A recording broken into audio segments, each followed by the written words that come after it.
Yo, it's good. Hope you're doing well. Got a quick question for today, just based on precipitate formation and solubility, kind of stuff like that. So, pretty simple. Wait, hold on. Yeah, today's Tuesday, right? Um, so, let's just get on with the question, I guess. So we have molar solubility of silver bromide. Um, we need to find what that is when we put it into a 0.1 moles per liter solution of sodium cyanide. Neglect any base reaction, um, things like that. So, when I first did this question, I didn't know really what to do, but now I kind of understand. I also had a conversation with ChatGPT and DeepSeek to understand like why we need to do certain steps. So I'll kind of just break those down, but I don't really fully understand like why we do them. It's just kind of a matter of just memorizing that we need to do it. So, um, the first reaction we need to consider is first we have the dissociation of silver bromide. I should probably write a bit neater.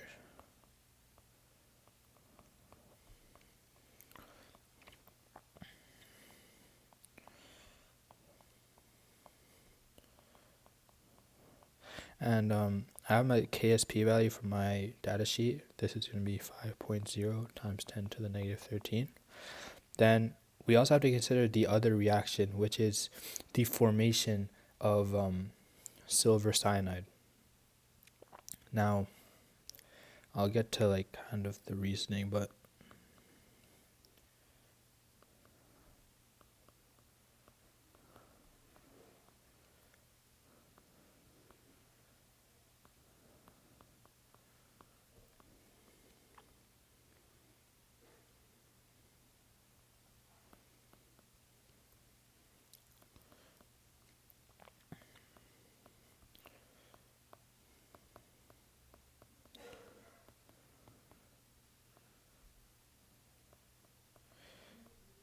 okay.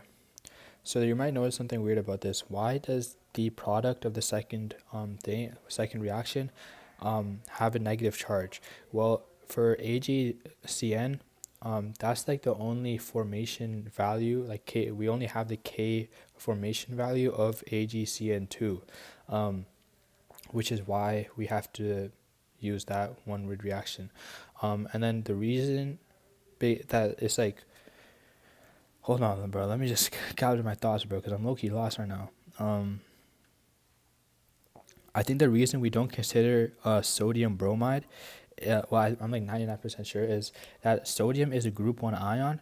So, group 1 metal. So, therefore, it'll be high solubility. So, we don't have to like consider the solubility aspect of that in the question, because group 1 metals will be highly soluble, so we don't have to worry about that. So that's why we're concerning ourselves only with silver and cyanide. And then the reason it's silver cyanide like 2 with a negative charge is because I think that's just the only value that we get on our chem data sheet, and that's just what we have to use. So yeah. So now we have to make the overall reaction.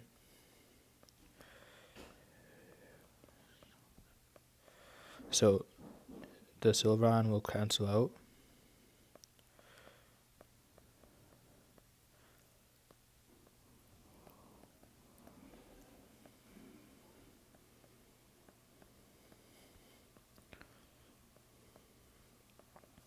So now I'm not sure if you can recall, but do you know how to find out what the K value for this is?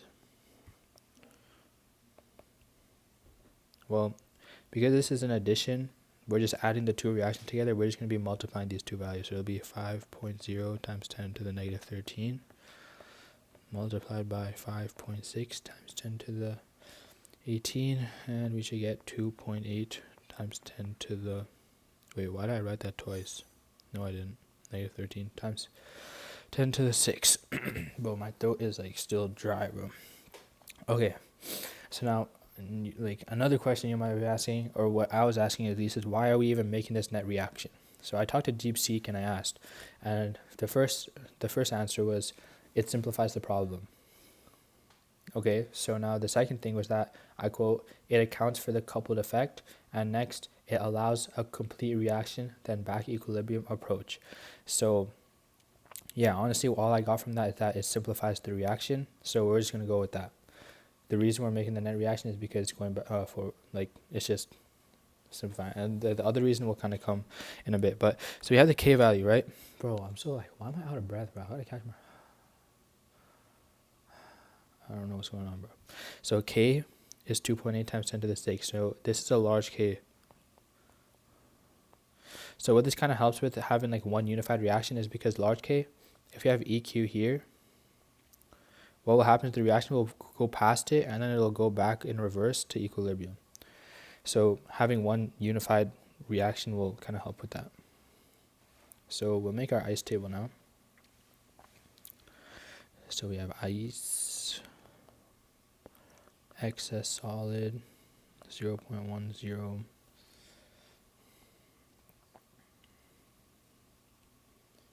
0 and 0. This is going to be units per in moles.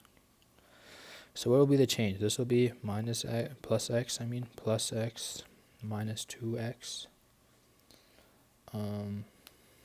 minus 2x. But this reaction is going to completion because this is a large K, right? So what's the limiting reagent? It will be 0.10 moles per liter. So rather than minus 2x, this will be minus 0.10. Now, if that was minus 2x, this would be half of that, so this would be plus 0.05. Same thing with here, this would be plus 0.05. 0,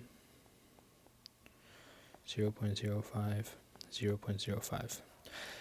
Okay, so now we have our our equilibrium once the reaction pushes past equilibrium. So now we got to go in the reverse reaction. So this will be now small k. So we just drag these down.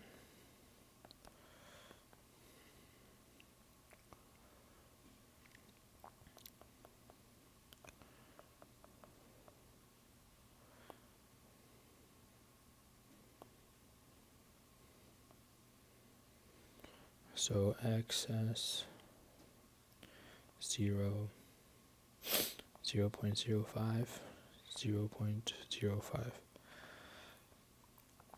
So now this is going to be going in the reverse reaction, right? So that means this will be minus x plus 2x plus x. This doesn't change. 2x, 0.05 minus x, and 0.05 minus x. Wow, school is actually frying me, bro. Okay. Whoops, my bad. So now we need to solve for x. Obviously, that's going to give us our answer. That's going to be our molar solubility. Well, not exactly, but I'll just get into that after, bro. This is so much work, bro. Why is it so much work, bro? Oh my god. Okay, so we're going... So we just did our reverse reaction. This is a small k. So now, how would we write this out? KSP... No, not... Or, yeah, okay, k... So we got k is equal to 2.8 times 10 to the 6. I'm not going to reverse it. I'm just going to keep the products on top and products, like the things on bottom. So this is going to technically be our products, not exactly in this like exact scenario that we're doing it in. But if you look at the grand scheme of things, this is going to be our products. This is going to be our, yeah. Wait, what? Yeah, products. Yo, well, I'm actually losing my brains, bro. The coefficients is 0.05, 0.05 minus x multiplied by 0.05 minus x, that's why squared. Now we got 2x here. This is going to be squared because we got a coefficient of 2 right here. That's why I squared. Now we got to solve for x. But look at this. It's a small k. Oh my god, bro. Oh my. Small k. Therefore, 0.05 minus x is just going to be equal to 0.05. We'll check for assumptions later. So technically, bro, my math prof, my calculus prof, he had like a thick accent, bro. I was like, so technically, zero, technically. I don't know, he's valid though. 0.05 squared over 4x squared. Solve for x.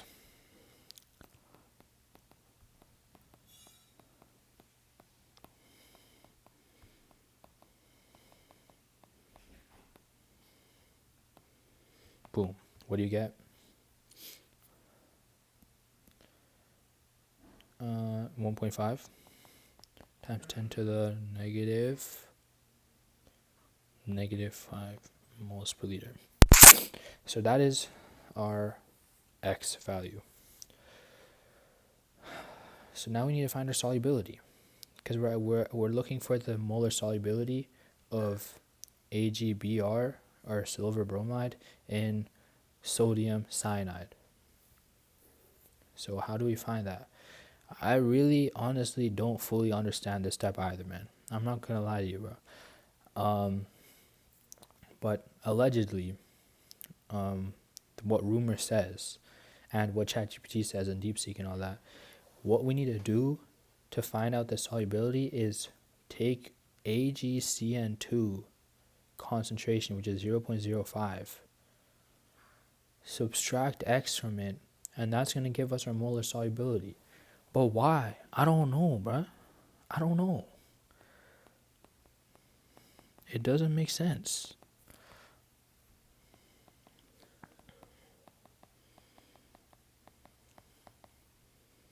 It just gives you the same answer, so why are we even doing that? Why? Why doesn't AgCN just... Why do we have to consider it? What? I don't know. But also, you want to test for assumptions.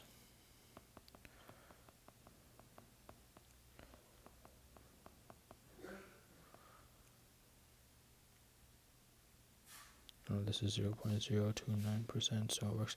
But yo, back to like the main thing. Like, why is that the case? Why are we... Why does... Am I... Yo, I don't know. I'm going to try figuring this out, actually. I need to figure it out. But, I'll just get back to you in the next video, perhaps. But, yeah, that's the question for today, and I'll see you tomorrow. Goodbye.